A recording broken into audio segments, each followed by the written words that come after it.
Mohon perhatian, pembelajaran tema akan segera dimulai. Bagi yang sudah siap diharapkan duduk tertib di depan laptop dan HP masing-masing.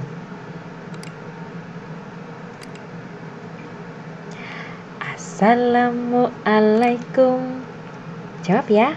Waalaikumsalam. Assalamualaikum. Waalaikumsalam. Semoga sejahtera atas karunia-Nya. Semoga sejahtera atas karunia-Nya. Assalamualaikum. Waalaikumsalam. Assalamualaikum. Waalaikumsalam. Semoga sejahtera atas karunia-Nya. Semoga sejahtera atas karunia-Nya. Halo anak-anakku sekalian, bagaimana kabarnya? Semoga selalu sehat ya. Bertemu kembali dengan Bu Hendri pada kesempatan kali ini. Masih semangat? Tetap. Bu Hendri harap meskipun kita belum berkesempatan untuk bertatap muka di sekolah, tapi anak-anak tetap semangat untuk belajar. Siap ya? Nah, sebelum memulai pembelajaran, karena bulan ini adalah bulan paling penting bagi negara kita. Bulan apa sih sekarang? Bulan Agustus ya? Ada apa sih di bulan Agustus? Iya, betul sekali. Diperingati Hari Kemerdekaan. Nah, biar kita semangat, yuk kita awali hari belajar kita ini dengan menyanyikan sebuah lagu Hari Merdeka. Siap? Siap ya? Oke. 1, 2, 3. 17 Agustus tahun 45. Itulah hari kemerdekaan kita. Hari merdeka, nusa dan bangsa. Hari lahirnya bangsa Indonesia. Merdeka, sekali merdeka tetap merdeka.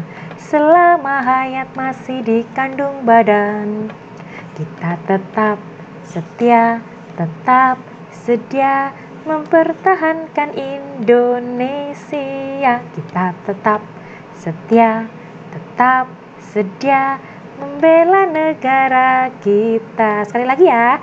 17 Agustus tahun 45.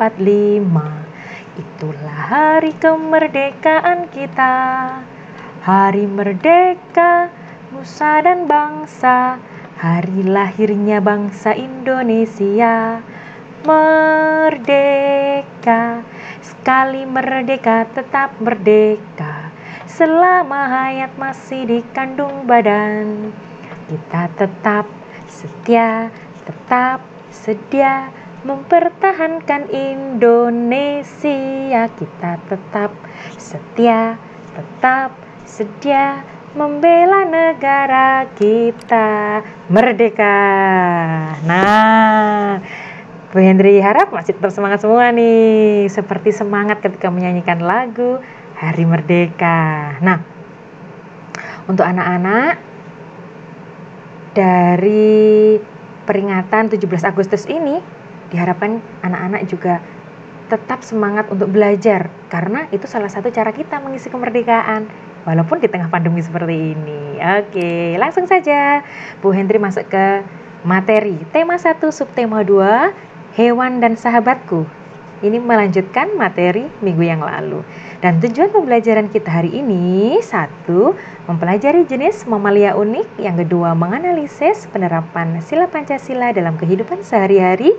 Dan yang ketiga, mempelajari kegiatan perekonomian negara-negara ASEAN. Langsung saja. Ada yang masih ingat? Macam-macam perkembangbiakan hewan. Ada berapa? Ada 3, betul sekali. Ada ovipar atau yang biasanya kita sebut dengan bertelur. Kemudian ada vivipar, melahirkan. Yang ketiga ada ovovivipar, bertelur dan juga melahirkan. Setelah ini Bu Hendri mau menuju ke perkembangbiakan hewan khusus secara melahirkan. Ada yang tahu kelompok hewannya ini mana saja? Ada apa aja kemarin ya? Oh, ada sapi, ada kerbau, ada gajah, ada kelelawar, ada apa lagi ya? Lupa. Masa lupa? Dibuka lagi catatannya. Nah, di mana hewan-hewan itu masuk dalam kategori mamalia?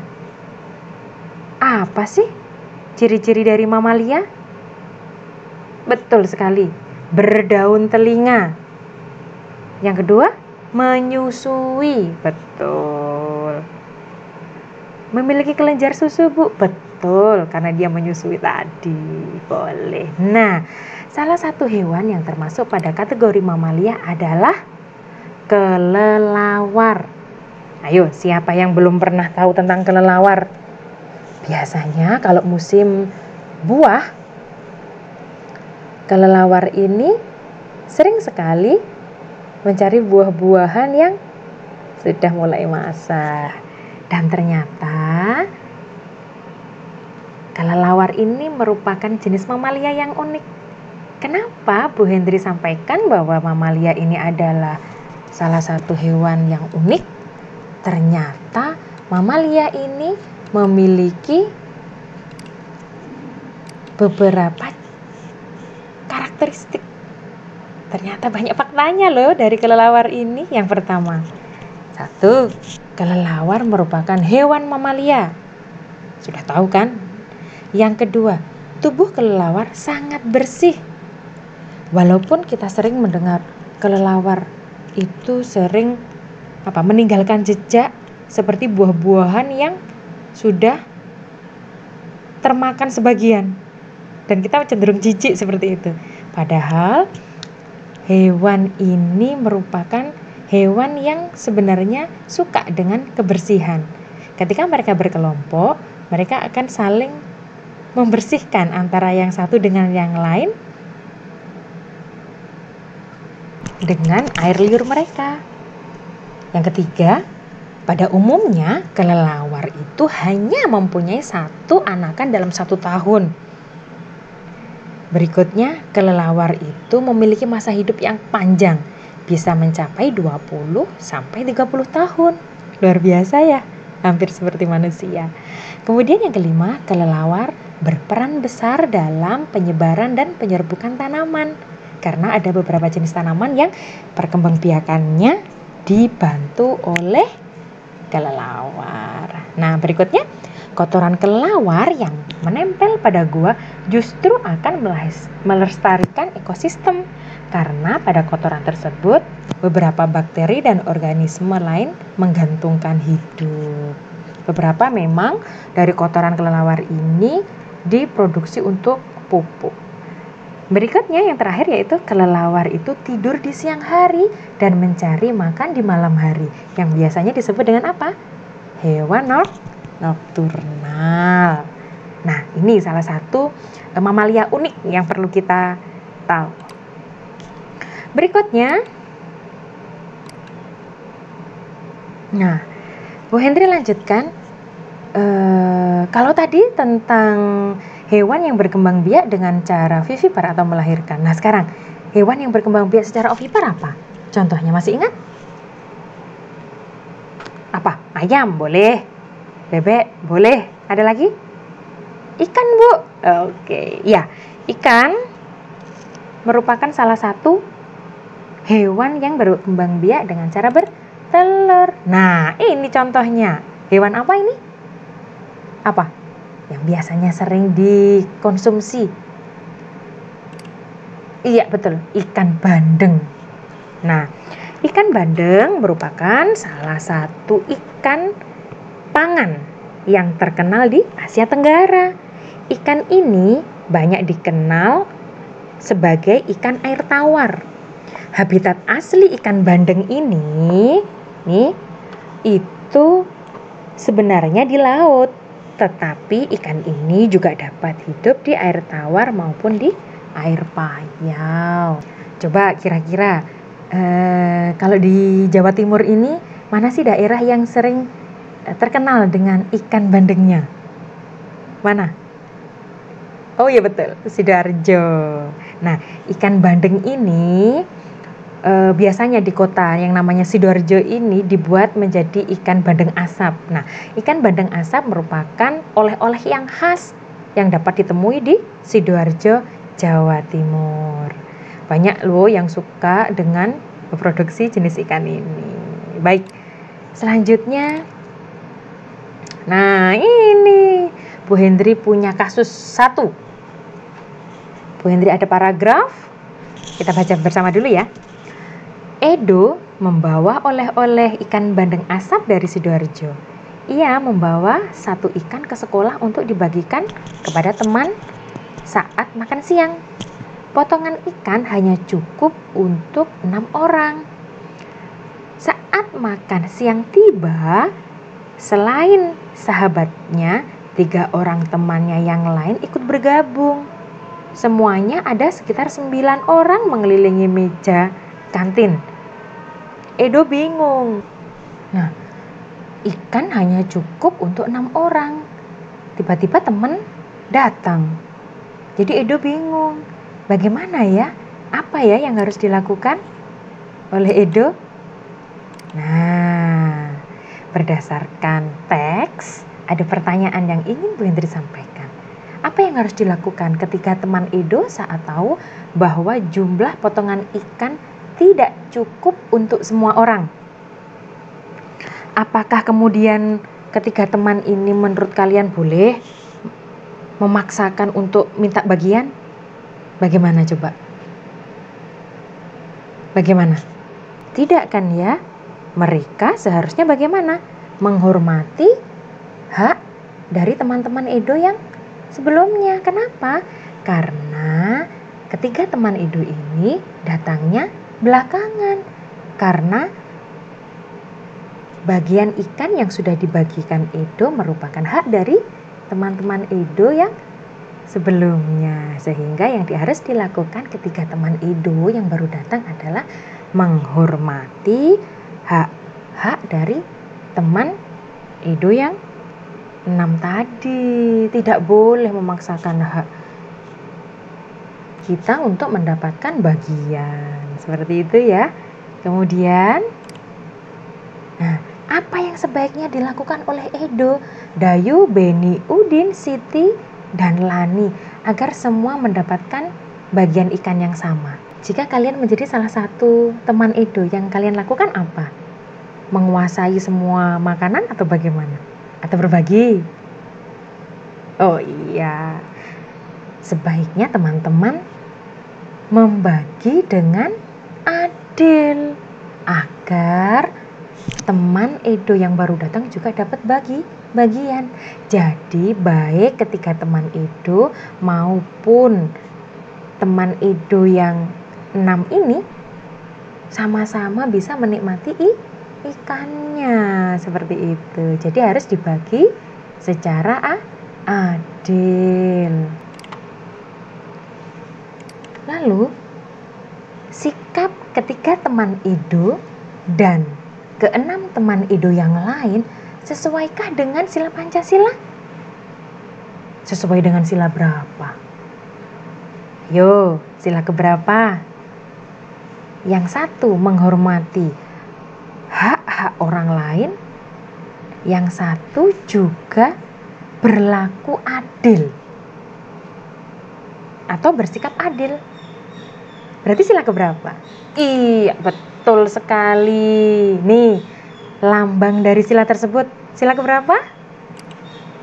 Sila kelima. Betul sekali. Bunyinya, keadilan sosial bagi seluruh rakyat Indonesia. Pintar sekali anak-anak Bu Hendri. Bu Hendri lanjutkan ya. Kasus kedua. Siti dan teman-temannya diundang menghadiri acara syukuran di rumah Udin. Di sana banyak sekali makanan. Di meja sebelah kiri ada ayam goreng, sate ayam, dan ikan bakar. Di meja sebelah kanan terlihat ada rendang dan soto ayam. Wah, Siti dan teman-temannya bingung melihatnya. Semua terlihat enak. Benny mulai berjalan, mengambil 10 tusuk sate ayam, 2 rendang, dan sepotong ikan bakar. Siti mengambil 3 tusuk sate saja. Edo mengingatkan Benny agar mengambil makanan secukupnya. Nih kasus 2 nih. Yuk kita analisis satu-satu. Menurut pendapatmu, berdasarkan teks, bagaimana pendapatmu tentang sikap Benny? Apakah yang dilakukan Benny sesuai dengan sila kelima Pancasila? Sesuai atau tidak? Tidak ya, kenapa? Karena yang dilakukan Benny adalah kegiatan pemborosan.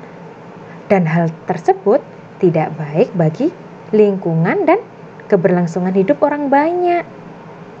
Benny mengambil 10 tusuk sate, 2 rendang, dan sepotong ikan bakar. Padahal untuk ukuran makanan itu bisa untuk 2 atau 3 orang. Benny bersikap boros. Dan pemborosan yang dilakukan Benny ini dapat berakibat langkanya sumber hewani sebagai sumber makanan. Lalu bagaimana pendapatmu tentang sikap Siti? Bagaimana? Dia mengambil sesuai dengan porsinya, tidak berlebih-lebihan. Berarti dia bersikap dengan menerapkan sila kelima, dia tidak berlebih-lebihan. Karena sikap berlebihan itu juga tidak baik. Baik. Dari 2 kasus yang sudah Bu Hendri berikan di depan, kita bisa memahami bahwa contoh sikap-sikap tadi merupakan penerapan sila kelima dalam kehidupan sehari-hari. Nah, beberapa contoh sikap yang lain diantaranya yaitu bersikap adil, menghormati hak orang lain, senang memberi pertolongan, tidak boros, tidak bergaya hidup mewah, tidak merugikan kepentingan orang lain, suka bekerja keras dan menghargai karya orang lain. Nah, beberapa contoh ini merupakan penerapan sila kelima dalam kehidupan sehari-hari. Mungkin anak-anak mempunyai kajian yang lain bisa ditambahkan di sana kalau mungkin yang disampaikan Bu Hendri ini masih kurang. Nah, menghormati hak orang lain ini juga bisa diterapkan dalam kehidupan berbangsa dan bernegara. Dengan cara apa? Nah, negara Indonesia itu kan tergabung dalam negara-negara ASEAN di mana setiap negara ini memiliki kegiatan perekonomian yang berbeda-beda. Nah, kita akan bahas satu-satu ya. Yang pertama yaitu tentang Indonesia, negara kita. Nah, kegiatan perekonomiannya dari negara Indonesia. Indonesia memiliki komoditi ekspor berupa timah, tembaga, besi, minyak, gas, dan nikel. Tidak hanya itu, Indonesia juga menghasil pupuk, tapioka, karet, kopra, kelapa sawit, dan tembakau. Selanjutnya kita menuju ke Brunei Darussalam. Brunei Darussalam terkenal sebagai pengekspor minyak mentah, gas alam, dan produk minyak. Kenapa? Minyak banyak dihasilkan di Brunei karena memang bentang alamnya sangat mendukung untuk penghasil barang tambang yaitu berupa minyak mentah dan gas alam. Berikutnya yaitu Malaysia. Nah, penduduk Malaysia bermata pencaharian dalam bidang pertanian, pertambangan, dan industri. Komoditi ekspor bidang pertambangan yaitu berupa biji timah, di mana Malaysia ini merupakan penghasil biji timah terbesar di dunia. Berikutnya yaitu Singapura. Anggota ASEAN ini memiliki komoditi ekspor berupa mesin dan alat transportasi, alat elektronik, dan beberapa barang-barang konsumsi. Nah, anak-anak harus tahu bahwa Singapura ini termasuk negara Asia Tenggara yang pendapatannya paling tinggi di Asia Tenggara. Berarti Singapura ini negara kaya, ya. Berikutnya yaitu negara Thailand. Nah, mata pencaharian penduduk Thailand adalah pertanian, kehutanan, pertambangan, dan industri. Thailand merupakan penghasil beras terbesar di Asia dan 3 sedunia. Biasanya dari komoditi ekspor ini yang berupa beras, Thailand mendapatkan julukannya sebagai lumbung padi ASEAN. Luar biasa ya untuk negara ASEAN ini. Salah satu negaranya ternyata menghasilkan beras terbanyak. Berikutnya, Filipina. Mata pencaharian penduduk Filipina adalah pertanian, pertambangan, dan industri. Komoditas ekspor Filipina terdiri atas gula, kopra, kayu, nanas, dan biji tembaga. Selanjutnya yaitu Vietnam. Nah, perekonomian sebagian besar penduduk Vietnam adalah pertanian. Padi merupakan hasil utama di Vietnam. Industri di Vietnam meliputi tekstil, semen, pupuk, kaca, dan ban. Sedangkan pertambangan menghasilkan emas, biji besi, timah, dan beberapa yaitu tungsten atau wolfram dan seng. Hasil hutannya meliputi bambu, kina, kayu manis, dan beberapa kayu untuk bahan bangunan. Yang spesial dari negara Vietnam yaitu dilewati oleh 2 sungai penting, yaitu Sungai Mekong dan Sungai Songkhla. Berikutnya adalah Kamboja. Hampir sama dengan Thailand, kemudian Vietnam dan Filipina, Kamboja juga memiliki sektor yang paling besar yaitu di bidang pertanian. Tahap pencaharian penduduknya adalah dengan bertani. Berikutnya yaitu Laos. Laos ini merupakan negara ASEAN yang rakyatnya hidup di sektor pertanian juga, yang menghasilkan beras, jagung, kemudian tembakau, jeruk, dan kopi. Untuk negara selanjutnya yaitu Myanmar. Nah, ini anggota terakhir ini. Komoditas perdagangan Myanmar meliputi kayu, ini khusus kayu jati ya kalau dari Myanmar ini. Kemudian beras, pupuk, dan berbagai kerajinan. Nah, anak-anak, itu tadi merupakan kegiatan perekonomian dari masing-masing negara anggota ASEAN. Mulai tadi yang pertama yaitu Indonesia, Brunei, kemudian Malaysia, Singapura, Thailand, Filipina, Vietnam, Kamboja, Laos, dan yang terakhir yaitu Myanmar. Coba Bu Hendri mau buat kuis ini. Nah, pertanyaan ya, cepet-cepetan. Negara pengekspor minyak mentah terbesar. Apa jawabannya? Iya, betul sekali. Brunei Darussalam. Oke. Cepet-cepetan lagi ya, yang kedua ya. Julukan negara lumbung padi. Iya, betul sekali. Thailand. Oke, tepuk tangan untuk kita semua. Berarti materi yang Bu Hendri sampaikan sudah diterima anak-anak dengan baik. Nanti bisa dibaca kembali, di buku juga ada.